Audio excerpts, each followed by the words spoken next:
Hey there, it's your boy Foxy, back for more relationship stories. Final update, Terminated, and company says I can't sue. New York. Original post.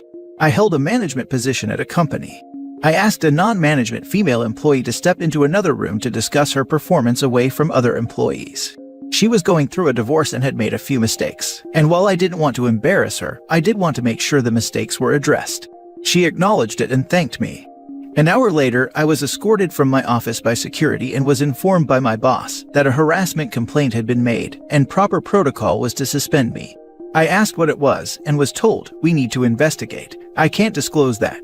He assured me that it shouldn't take long, and if I wasn't guilty of anything, I'd be paid for the time out. I again asked what the accusation was and was told that, as there was an ongoing investigation, I was not permitted to know, but if they had questions, I would be contacted. I wasn't happy, but knowing that I didn't do anything wrong, I left the building. Later that night, I received a notification on my phone that my email password was incorrect. After 2 days, I called my boss asking for an update and was told he was not available but I would hear something soon. I began calling daily and received the same response. Finally, I received a letter in the mail informing me that I was terminated for exposing myself and requesting intimate favors from an employee. The employee listed was the young lady I had pulled into the side room. I immediately called up my boss and was told he is unavailable and said to say the matter is closed. My buddy, the IT guy, messaged me on Facebook asking what happened, as he'd been told to deactivate my accounts. When I told him the whole story, he replied, "You took her into the X room. Dude, there's a security camera in there. We keep Y in there, so we always have the camera on." Sure enough, he pulls the footage and there I am, holding a pile of papers, pointing to them, and keeping my pants on the whole time. I left a message for my boss that the alleged incident occurred in a room with surveillance, and that I would be contacting an attorney and subpoenaing the video record. I received a call back 15 minutes later asking me to please participate in a phone conference with him and HR. The conference went as expected. They didn't realize it had occurred in a room with surveillance. They have a zero-tolerance policy that they have to enforce, as you can't be too careful in this day and age. They regret that this didn't come to light sooner. They've already replaced me, and as it wouldn't be fair to terminate my replacement as she's done nothing wrong, they don't have a job to offer me back. However, as a gesture of goodwill, they're going to pay me through my suspension, change my file so it reads that I voluntarily resigned, and provide me a good reference. I replied that wasn't acceptable. They made an accusation against me, withheld vital information that I could have easily refuted, refused to take my calls, and completely failed in their own investigation by not checking video footage that would have immediately exonerated me. They asked what I thought would be fair. I told them they could immediately terminate the employee who made the accusation, and either give me my job back or pay me out 1 year's salary in addition to what was offered. My boss said that he could not discuss another employee with me, and that neither of those options are feasible. The only options I have are what he already offered. I replied that the options I gave are the only way. I am not going to sue the company along with the employee. My boss replied that I signed an agreement when I was first hired, saying I would take all disputes through arbitration and that I waived my right to sue the company. I do not remember signing the agreement, and I have not seen it, but it apparently says that I will take all disputes to arbitration, I will bear the costs of arbitration, and that I will accept the decision in arbitration. He stated that I will not fare any better in arbitration than he's already offered, and I'll be out the money to cover the arbitration. I feel like I'm being bullied here, and don't think he would have scheduled a phone conference with such immediacy if he didn't think the company was vulnerable to a lawsuit. I'm waiting on a callback from a few employment attorneys. Do I have a case? Am I wrong to feel that this is unacceptable? Now for the top advice before reading the updates. Don't take legal advice from your opponent. Of course you can sue. The feasibility of winning that suit is best discussed with your attorney. That's why I came here. They certainly don't have my best interests in mind.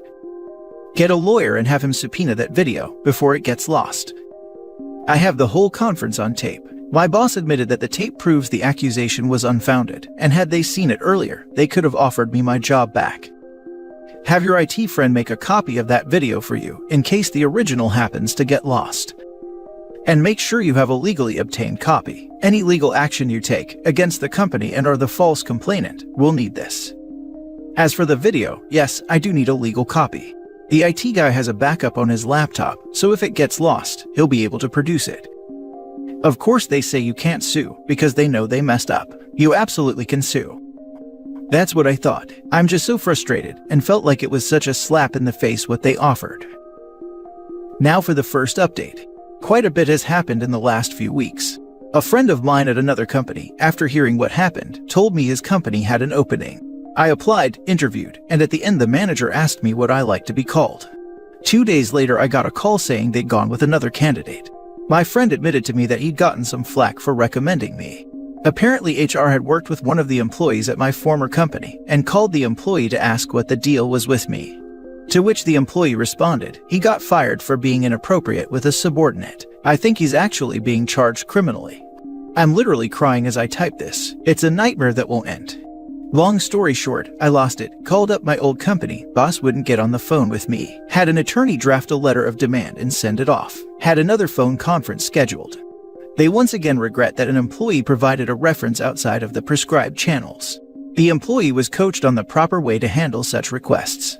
My attorney informed them that in addition to wrongful termination, we would be adding defamation to our complaint against them. They insist that they have not broken any laws, and that they cannot control the actions of an individual employee who went against company policy. So we're at an impasse there. Either I move ahead against them, or I walk away. At this point I'm ready to drag this through court. I tried to take the high road and go elsewhere, but they're regretting a lot that they've done to me without any action to correct it. Oh, I almost forgot. A few days after my last post, they sent me a packet of papers, standard non-disclosure notifications, COBRA, and a blank copy of the arbitration agreement for me to sign. Why a blank one, you ask? Well, it seems somebody messed up. They weren't making people sign when I was hired, and HR never bothered to have me sign the agreement when I worked there. I of course have signed nothing that they sent me, including that agreement. I considered allowing arbitration if they pay the costs, and I have approval over who is selected, but my attorney has advised not to do that. I wish I had better news to report. Things aren't as hopeless as they'd first seemed, but not as easily fixable either. As for the employee who made the accusation, I know you're eager to hear, but at this point I can't comment on what's happening there. Thanks for all of the advice and support so far. I promise to update when everything resolves, if not sooner, as much as I can. Now for the final update. Everything has resolved, and I've been wanting to give you guys an update, but had to wait until my lawyer gave me the okay to talk about things. So let's start from the beginning.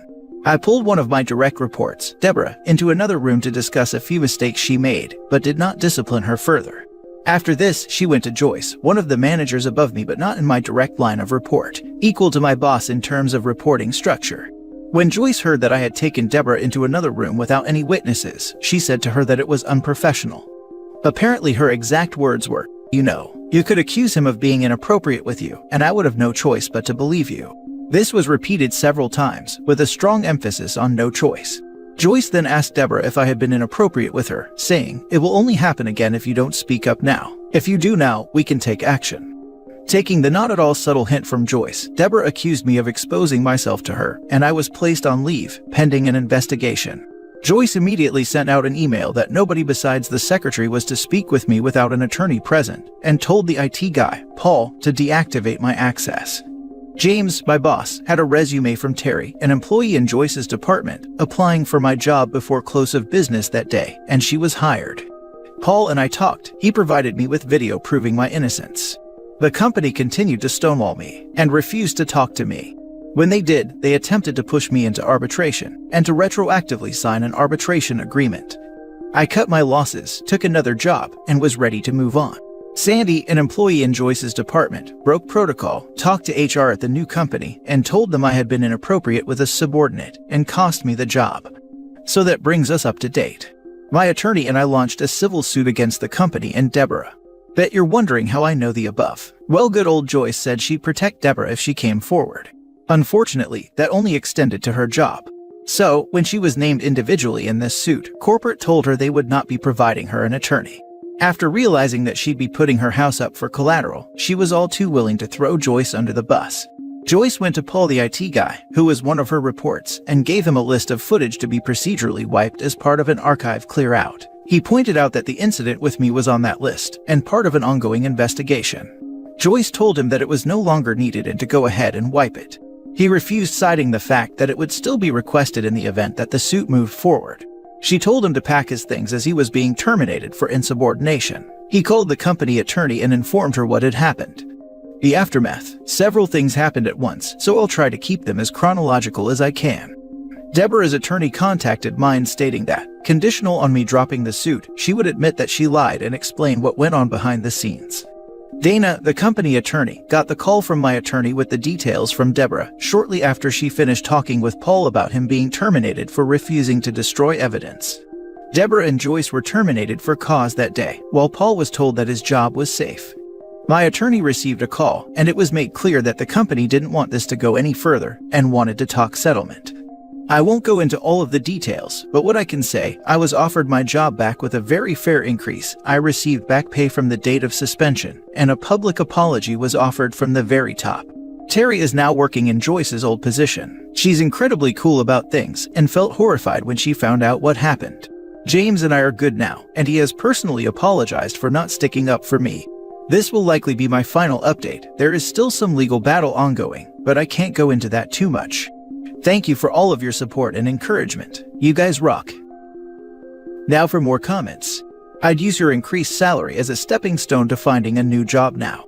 Management at your company is beyond incompetent. That HR department isn't fit to manage a food truck, much less the staffing at this company. The legal department really dropped the ball here as well. At every step of the way, they were wide open to damages and proceeded as if they got their degrees from Hollywood upstairs law school. Use your new salary to get a higher paying job at a company that isn't run by Laurel and Hardy, and do what you can on your way out to get Sandy canned. And James, screw that guy. Very likely searching for a new job in the next couple months. Also, make sure as part of the settlement they have to take steps to undo the damage caused by telling the other company about the allegations. So the big question I have, what exactly is Joyce's beef with you that she took the first opportunity to take you out? Why did she go through all of the easily verifiable channels to try and wreck your career? I mean, she tried to enlist not one, but two separate patsies in this. One of whom knew about the whole situation and knew enough to immediately get legal involved, and another who would have to risk everything to try and prove a blatant lie. That just seems like poor planning on petty revenge to me. Why did she have a grudge? My guess, power. She's an ambitious person trying to get ahead in life. Terry and I were on equal level management-wise. The only difference is that I have more direct reports, whereas she was basically an assistant manager to Joyce, handled the department when Joyce was out by herself. So, Joyce saw an opportunity to put a surrogate in another management position and get a foothold into my area. I worked in offices for years, and jerks like Joyce are why I never want to do it again. A lot of people believe that the limited power they gain in management is beyond what they actually can do, and anyone that they can't count on as one of theirs is being insubordinate on purpose, even if you're just doing your job or not agreeing to delete evidence. The only way to keep up that illusion is to put people in those positions that will let them do whatever they please, and they absolutely cannot imagine that they aren't smart enough to cover their tracks. The more you discover they've effed up, the more opportunities they have to prove just how powerful they are. I'm pretty happy that her attempt at gaining power backfired this spectacularly. To be honest, I would not want to take a job back at the place who dropped the ball so hard here. Yeah, I feel like the well is poisoned there. Oh, for sure, even with an apology, I would never trust the leadership there. But it's also much easier to get a new job when you have a job. He also doesn't have to put a period of absence on his resume as well. Getting back pay would have been useful too, but 100% he should be looking for a new job. If nothing else, this shows how having built personal relationships with key staff can help you so much more than simply following proper procedure and/or lawyering up. OP would not have done well had his friend not informed him about the surveillance footage. I'm wondering how come Sandy escaped punishment for torpedoing OP's application at the other company. It sounds like Sandy got a slap on the wrist for going outside of protocol. I do wonder if Sandy knew for sure it was a lie or was just repeating what was already obviously going around the office. I felt like Joyce was behind Sandy's actions a little bit too. I would not be surprised since same department. I guess my thought ran along the lines of whether Joyce specifically told Sandy that it was a lie and say it, or if Joyce just spread it loudly around the department and company, and Sandy, not knowing it was a lie, shared it thinking she was helping the other company.